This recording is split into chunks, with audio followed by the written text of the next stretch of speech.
रघु अब सिर्फ एक मजदूर नहीं रहा था।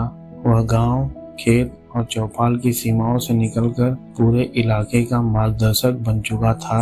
जहां कभी लोग उसे तिरस्कार से देखते थे, वहीं अब उसके नाम से लोग उम्मीद बांधते थे।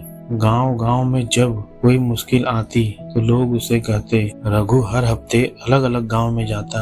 कभी वो किसानों को बताता, खेती में मेहनत करो, आलस मत करो, बीज तभी उगता है जब उसमें पसीना गिरता है। कभी बच्चों को समझाता, पढ़ाई ही असली दौलत है, पैसा खो सकता है लेकिन ज्ञान कभी नहीं खोता। औरतों को प्रेरित करता कि छोटे छोटे काम शुरू करो और आत्मनिर्भर बनो। धीरे धीरे कई गांव बदलने लगे। अब लोग मेहनत, ईमानदारी और शिक्षा को अहमियत समझने लगे थे। जहां कभी शराब और झगड़े होते थे, अब वहां मेहनत और तरक्की की बात होती है। रघु का बेटा अब बड़ा होकर पढ़ाई में बहुत आगे बढ़ा। उसने पढ़ाई पूरी करके गांव में ही एक छोटा सा स्कूल खोला। उसने अपने पिता से सीखा था, ज्ञान और सेवा सबसे बड़ी ताकत है। अब पिता और पुत्र दोनों मिलकर बच्चों को पढ़ाते, लोगों को प्रेरित करते और गांव-गांव में बदलाव की लहर चलाते। रघु को सबसे बड़ा सुख यही था कि उसका बेटा वही कर रहा था जो उसने सपनों में सोचा था। एक रात रघु खेत के किनारे बैठा था। आसमान तारों से भरा हुआ था। वह सोच रहा था,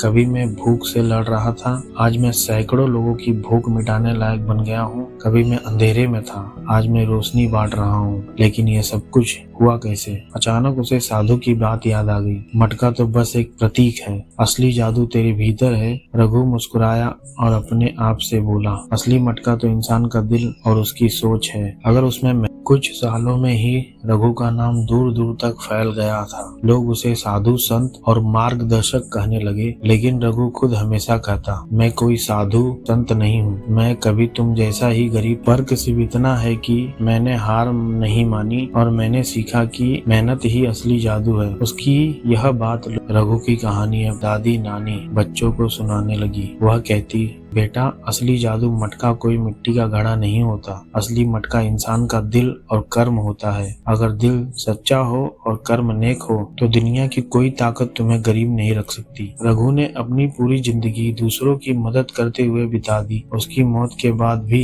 लोग कहते, मटका टूट गया, लेकिन रघु खुद मटका बन गया था। उसकी सोच और उसकी प्रेरणा हमेशा हमारा साथ देगी। गरीबी कभी स्थायी नहीं होती। अगर इंसान मेहनत और ईमानदारी से डटा रहे, असली दौलत सोना चांदी नहीं बल्कि ज्ञान और अच्छे कर्म है। दूसरों की सेवा करने से बरकत बढ़ती है, घटती नहीं। हर इंसान के भीतर एक जादुई मटका छुपा है, उसका विश्वास, उसकी मेहनत और उसकी नेक नीयत। और इसी तरह एक गरीब मजदूर रघु की कहानी ने पूरे समाज को बदल दिया। उसका जीवन यह सिखाता है कि असली जादू बाहर नहीं, हमारे भीतर है।